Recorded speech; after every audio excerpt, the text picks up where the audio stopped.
Hey everyone, welcome to another deep dive with us. And today we're looking at something that I think a lot of people are talking about these days, which is identity politics in the workplace. Yeah. And it can be kind of a difficult thing to really kind of wrap your head around, like, what does it actually mean in our day-to-day lives? Yeah, for sure. So luckily, we've got a really interesting source material that we can take a look at, which is personal diary entries from a woman named Simone. Mm. And Simone, she was working at a company and then switched jobs, hoping to find kind of a reprieve from identity politics. Right. And she moved from a very liberal media company called Proper to a more conservative one, the Charm Citizen, both in Baltimore. Interesting. So she thought she could just kind of switch sides and maybe it would be different. Yeah, it's almost like she thought she would find this like identity politics free zone, you know? Exactly. But what we're about to find out is that it doesn't really work out that way. Yeah, definitely not. So Simone is a social media manager. So she's really, got her finger on the pulse of everything that's happening culturally. So to kind of understand why it didn't work out the way she thought, let's take a look back at what was happening at Proper. Okay. And it seems from her diary entries that at Proper, her identity as a Coptic Christian and a Persian woman were constantly being brought up by colleagues, and it was overshadowing her actual work and skills. Oh, wow. It's like even in a supposedly progressive environment, she was being boxed in by these labels and assumptions. Yeah. And that gets to the heart of really what we're talking about here, which is this tendency to view and interact with people primarily through the lens of their group affiliation rather than, as individuals and not as just a person. Right, exactly. Like you said, she was being boxed in. Yeah. So she gets to the Charm Citizen thinking things will be different. And initially, she's optimistic. Right. But then this big scandal rocks the company and everything changes. So the editor-in-chief's daughter, Paige, comes out as bisexual on social media. Okay. Now, you would think that wouldn't be a big deal. Especially in a progressive city like Baltimore. Yeah, you would think that there would be, a certain level of tolerance, especially in a media environment. You would think so. But here's the twist. Paige is openly conservative. Oh. And the backlash that she receives both from inside the Charm Citizen and externally is very intense. So wait a minute. Even though Paige shares the same values as her father and the company, she's still ostracized for her sexual orientation. It seems like it, and I think this is a really good point because it illustrates that identity politics isn't just a left-wing thing or a right-wing thing. Right. It can exist in any ideological group, and it can manifest in these surprising ways. Yeah, so it's like Simone goes from this liberal environment where she's constantly being defined by her race and assumed religion to a conservative one where someone else is being targeted for their sexual orientation. It's like she can't escape these identity-based conflicts. It really seems like it. Right. And that's really what we're going to be looking at, the pervasiveness of identity politics and how it can impact our lives in ways that we might not expect. Yeah. So in Simone's case, it seems like her hopes of finding a workplace where merit and individual skills are prioritized over identity might be fading pretty quickly. Yeah, it seems like it. So we're back, and I got to say, I'm already kind of feeling overwhelmed by all this. Yeah. Simone's story is really making me think about, my own workplace and how identity politics might be playing out there, even in ways I don't even realize. Yeah, I think that's a pretty common reaction. You know, it's this reminder that identity politics isn't just some abstract concept. Right. It's something that affects real people in their everyday lives. And it's often way more complex than we think it is. Yeah, you mentioned earlier that identity politics can exist within any ideological group.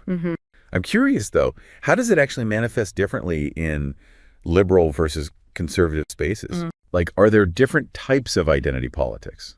That's a great question, and I think it's really important to kind of tease that out. Yeah. Because it's not to say that one side is better or worse than the other. Right. It's just recognizing that it operates differently within each context. Okay. So, for instance, in Simone's experience at Proper, the liberal media company, identity politics seemed to really center around promoting diversity and representation. Okay. So there was a real emphasis on highlighting, her identity as a woman of color and her assumed religious background, Right. maybe with the intention of showcasing inclusivity. But it sounds like in practice, it ended up being more like tokenism Right. than actual inclusion. Exactly. They were more interested in her identity than her actual skills. Yeah, and this kind of gets to a key concept within identity politics called intersectionality, which was coined by scholar Kimberly Crenshaw. Okay. And it recognizes that, people's identities are multifaceted. We're not just one thing or another.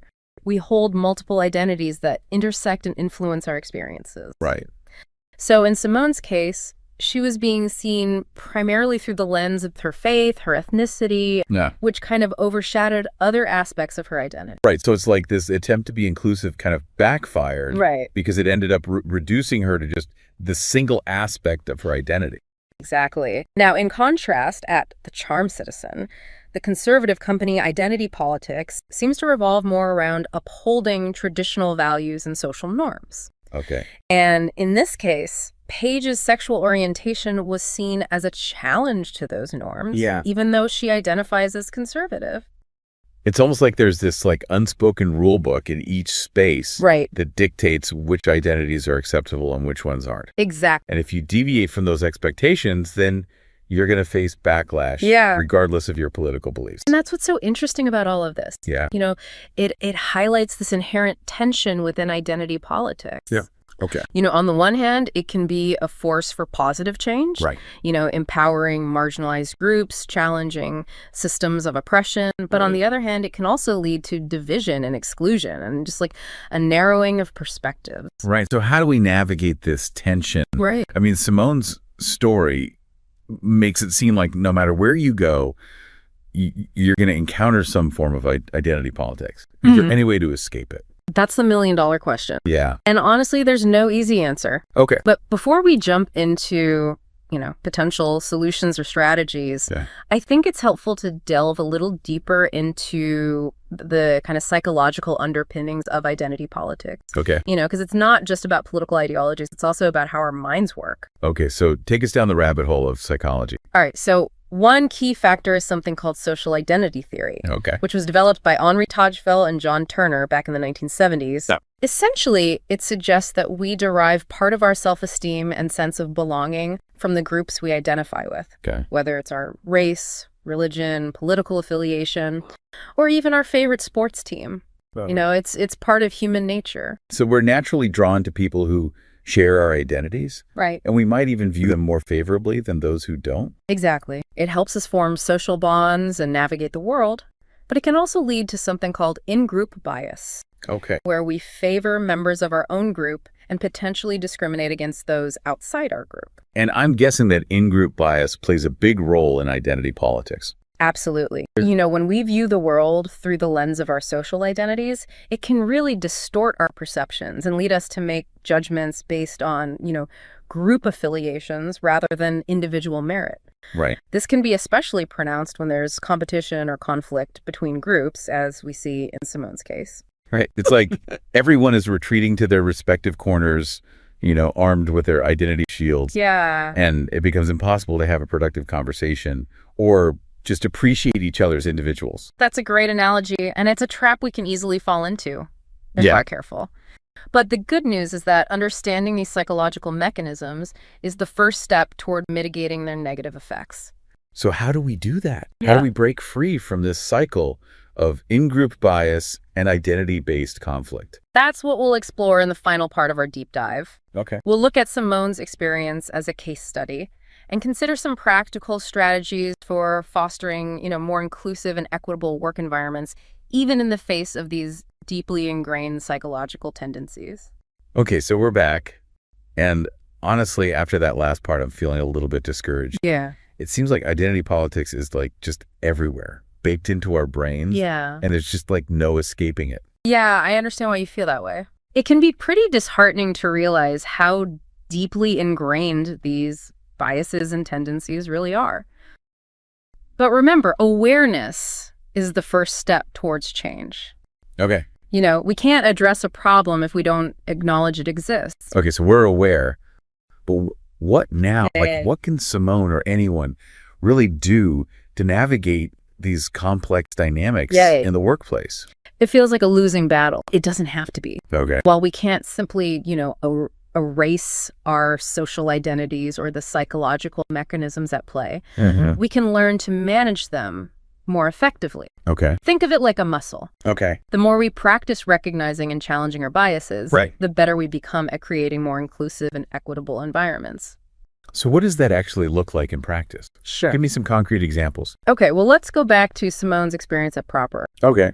She was constantly being defined by her Persian heritage. One strategy she could have employed is to actively redirect the conversation towards her skills and accomplishments. So, for example, if someone made a comment about her race or assumed religion, Yeah. she could respond with something like, well, I appreciate you acknowledging that part of my background, but I'd love to share some ideas I have for this project, or something like that. So it's about like subtly shifting the focus Yeah. from identity to merit. Exactly. Okay, I like that. Yeah. But what about the more like insidious forms of identity politics, like the exclusion and hostility that Paige faced Right. at the Charm Citizen for being bisexual? Right. How do you address that? Yeah, that's where creating a culture of allyship becomes really crucial. Okay. It's not enough to simply be non-discriminatory ourselves. Yeah. We need to actively speak up and challenge bias when we see it happening around us. Right. So in Paige's case, her colleagues could have chosen to support her, even if they didn't personally agree with her lifestyle. They could have countered negative comments, emphasized her contributions to the company, and really created a space where she felt safe and respected. That makes sense, but I imagine it can be kind of tough to speak up, especially if you're not part of the targeted group. Right. There's this fear of saying the wrong thing or being perceived as overstepping boundaries. For sure. I hear you. It takes courage and practice to become an effective ally. Yeah. But it's essential. Silence often equates to complicity. Right. And remember, allyship doesn't have to be these grand gestures. It can be as simple as listening with empathy, Yeah. educating yourself about different perspectives, using inclusive language, all those things. So those are all great individual strategies. Right. But what about like the bigger picture? Yeah. What can organizations do to create workplaces that are less susceptible to the pitfalls of identity politics? That's where systemic change comes in. Yeah. Companies need to go beyond simply having diversity and inclusion statements on their websites. They need to implement policies and practices that promote equity and belonging in tangible ways. This includes things like blind recruitment processes to reduce bias in hiring, mentorship programs to support underrepresented employees, Okay. and mandatory training on unconscious bias and allyship for all staff. So it's about creating a culture where everyone feels valued and respected for who they are, not just the group that they represent. Exactly. And it's not just about being nice or politically correct. Yeah. Studies have shown that diverse and inclusive workplaces are more innovative, more productive, and more profitable. Wow. So it's not just like the right thing to do, it's also good for business. Exactly. That's very compelling. Yeah. So for all the listeners out there feeling overwhelmed by the seemingly inescapable nature of identity politics, Yeah, there's hope. absolutely. It's not an easy fix, and it requires ongoing effort from everyone involved. Yeah. But by raising awareness, Ah. developing individual strategies, and advocating for systemic change, we can create workplaces where identity is celebrated but not weaponized, Right. and where individual merit shines through. This has been a really eye-opening deep dive. Simone's story might be kind of disheartening at times, Yeah, but it's ultimately a call to action. for sure.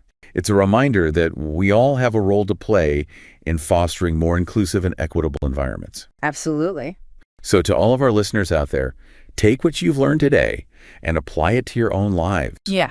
Challenge your biases, speak up for others, and advocate for change in your workplaces. Yes. Together, we can create a world where identity politics doesn't have to be the zero-sum game, Right. but rather an opportunity to build bridges and celebrate our shared humanity. Well said. And remember, change starts with each one of us.